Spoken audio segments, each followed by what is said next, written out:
द्वादश ज्योतिर्लिङ्ग स्तोत्रम्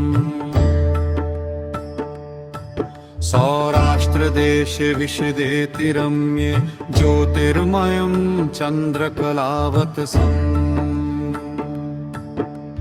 भक्तिप्रदानाय कृपावतीर्णं तं सोमनाथं शरणं प्रपद्ये श्रीशैलशृङ्गे विबुधातिसङ्गे तुलाद्रितुङ्गेऽपि मुदा वसन्तम् तमर्जुनं मल्लिकपूर्वमेकं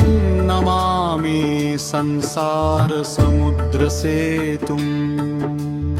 अवन्तिकायां विहितावतारं मुक्तिप्रदानाय च सजनानम्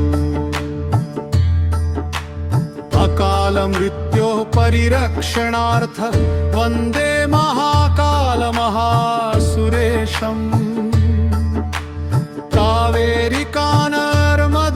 पवित्रे समागमे सज्जनतारणाय सदैव मान्धातृपुरे वसन्तमोकारमीशं शिवमेकमीरे पूर्वोत्तरे प्रज्वलिकानिधाने सदा वसन्तं गिरिजासमेतम् सुरासुराराधितपादपद्मं श्रीवैद्यनाथं तमहं नमामि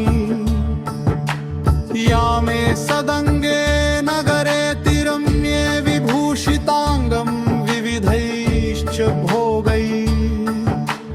सद्भक्तिमुक्तिप्रदमीशमेकं श्रीनागनाथं शरणं प्रपद्ये महाद्रिपार्श्वे च तटे रमन्तं सम्पूज्यमानं सततं मुनीन्द्रैः सुरासुरैर्यक्षमहोरगाढ्यैः केदारमीशं शिवमेकमीडे सह्याद्रिशीर्षे विमले वसन्तं गोदावरीतीरपवित्रदेशे यद्धर्शनात् पातकमाशुनाशं प्रयाति तं त्र्यम्बकमीशमीरे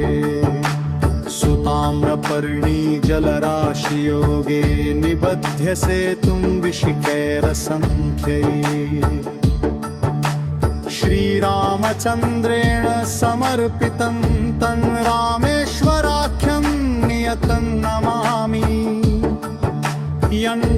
यण्डाकिनिशाकिनिका समाजे निषेव्यमाणं पिशिताशनैश्च सदैव भीमादिपदप्रसिद्धं तं शङ्करं भक्तहितं नमामि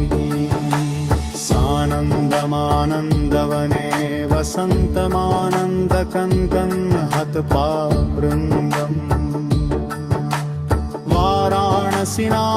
वाराणसीनाथमनाथनाथं श्रीविश्वराखं शरणं प्रपद्ये लीलापुरे रम्यविशालके अस्मिन् समुल्लसं तं च जगद्वरेण्यम् वन्दे महोदारतरस्वभावं कृष्णेश्वराख्यं शरणं प्रपद्ये ज्योतिर्मयद्वादशलिङ्गानां शिवात्मनां प्रोक्तमिदं क्रमेण स्तोत्रं पठित्वा मनुज्योतिभक्त्या फलं तदालोक्य निजं भजेच्च इति श्रीमच्छङ्कराचार्यविरचितं द्वादश ज्योतिर्लिङ्गस्तोत्रम्।